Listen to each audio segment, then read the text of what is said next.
2016. Roll call, Paul Buning. Here. Brian Deppie. Here. Keith Fox. Here. Bob Hukin is here. Danny Bott. Here. And Richard Works. Here. We have a quorum. And the first item of business is the October 18 meeting minutes.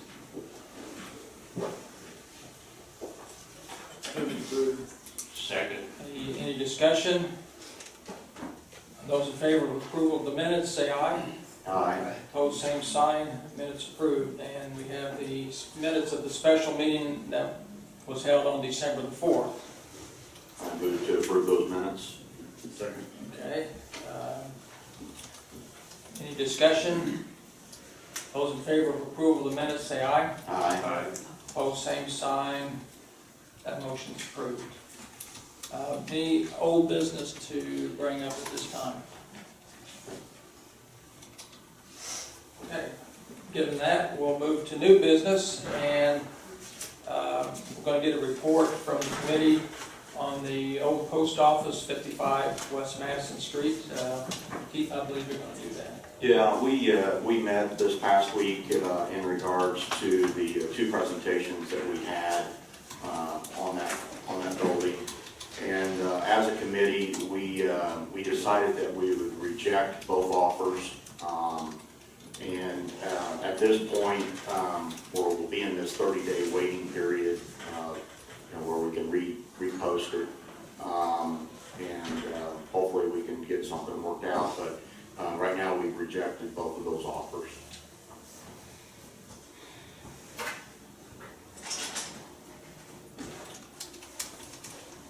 Keith, does that mean you're going to reopen this with another RFP?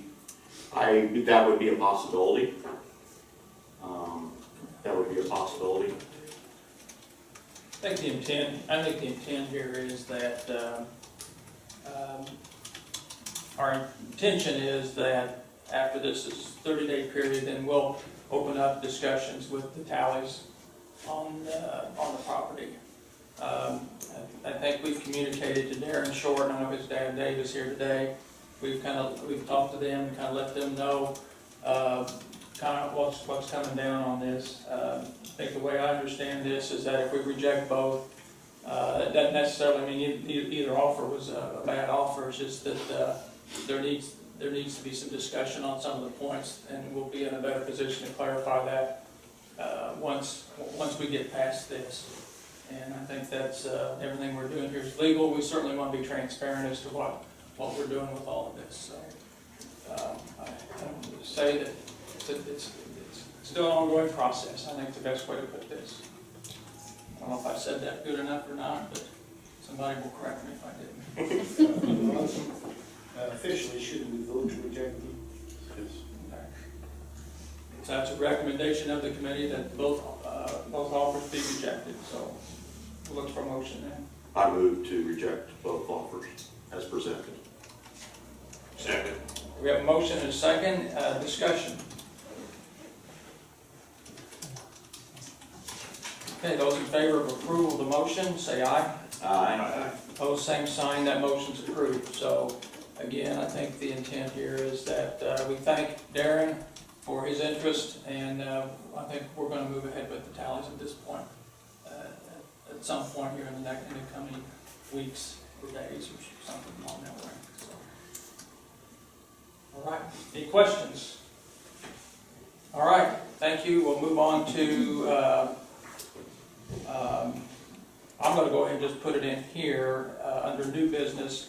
I made reference to this maybe last month or the prior month that there has been some consideration given to a grant to Linda Frechette on a project that she's working on through the FTC. I want to say this correctly, for maybe a special facade type of grant that would come through the FTC. Now this grant would be different than the normal process that they have, in that the amount of the dollars are involved are going to be greater.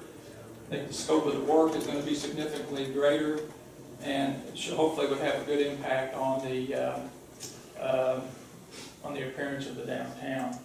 So, Krista, correct me here on this one, but I think what I'm asking for is a motion to authorize our legal counsel to prepare the resolution for presentation and discussion at our December meeting for a grant up to $200,000 to the FDC, I think in conjunction with the process that they're working through right now.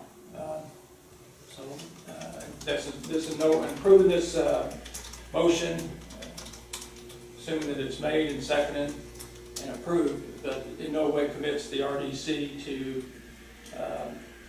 making this grant to the FDC, but rather gets it on the agenda and gets us in a situation then where we can move ahead.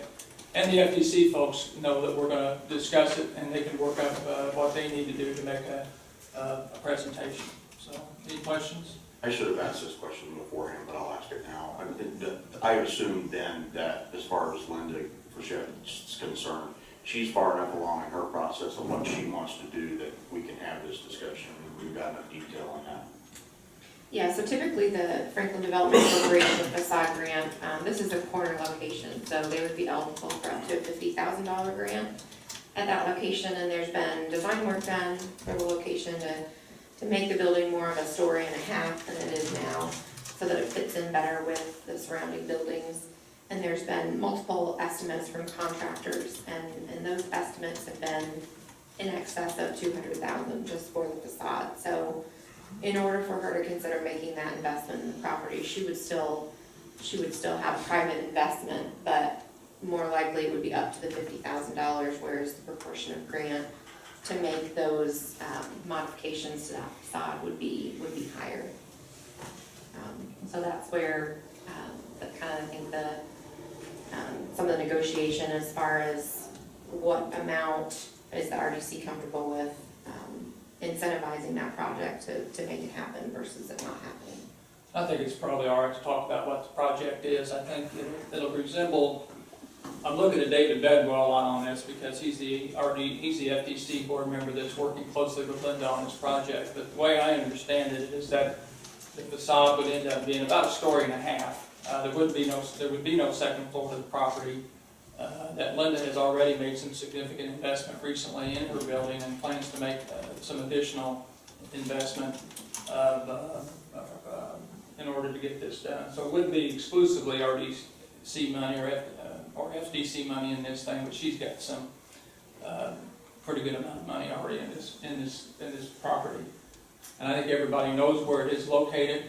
It's on the corner of Water and Jefferson Street, and I think everybody understands what the intent here, what we're trying to get accomplished as well. So, again, this action that I'm asking for doesn't commit us in any way to do anything, but instead it gets it on the agenda in an open way and in a legal way, so that we can look at it in more detail in December. So, I'm asking for a motion to authorize our attorney to prepare what is necessary to get us to that point. So moved. I think Debbie went first, and Thomas seconded that. Any discussion? I assume that there's gonna be some information coming to us because this is unusual and above anything we've ever done. It is, and so we would ask, I have a lot of that information through the FDC already, but I'll get that to you all in advance of the RDC meeting in December, and then there will need to be a presentation in December to just to describe the scope of the project as well. Any other questions or discussion? Those in favor of approval of the motion say aye. Aye. Opposed, same sign.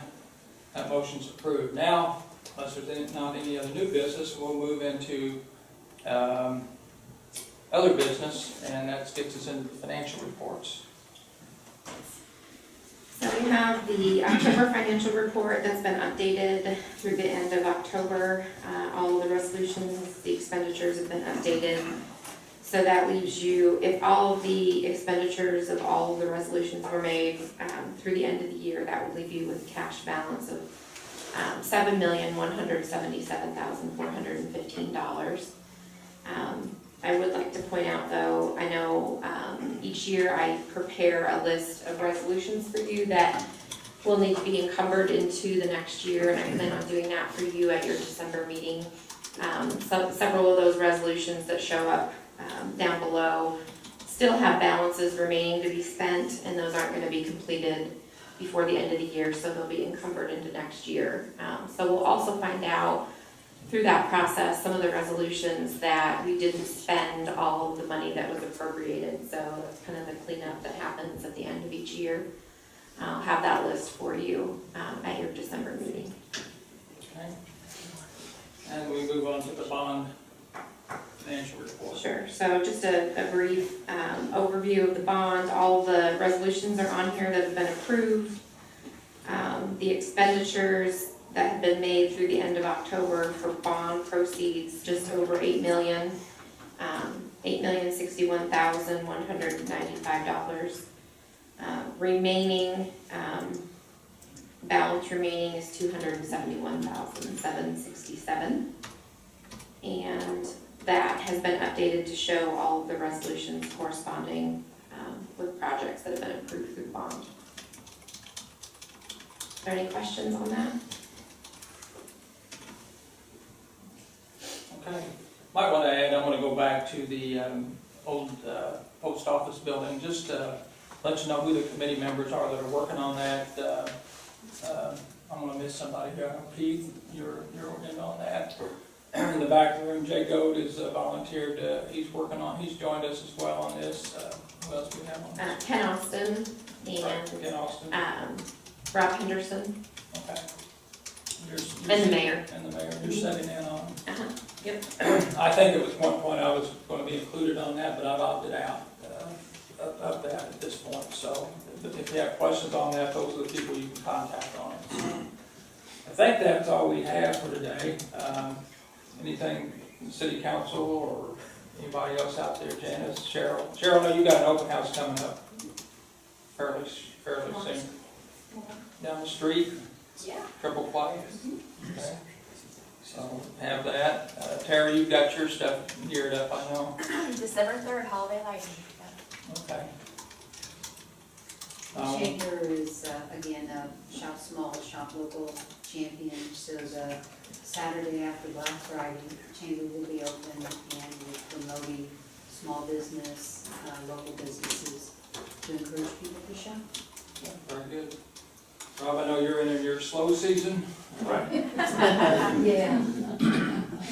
Yeah, we've got 5 Christmas movies coming up. We anticipate that's probably going to be an impact of about 12,000 people in town. Slow. A lot of stuff happening here in the coming weeks. So. Any other, I miss anybody? Any other business to bring before today's committee? If not, I'll declare the meeting closed. Thank you.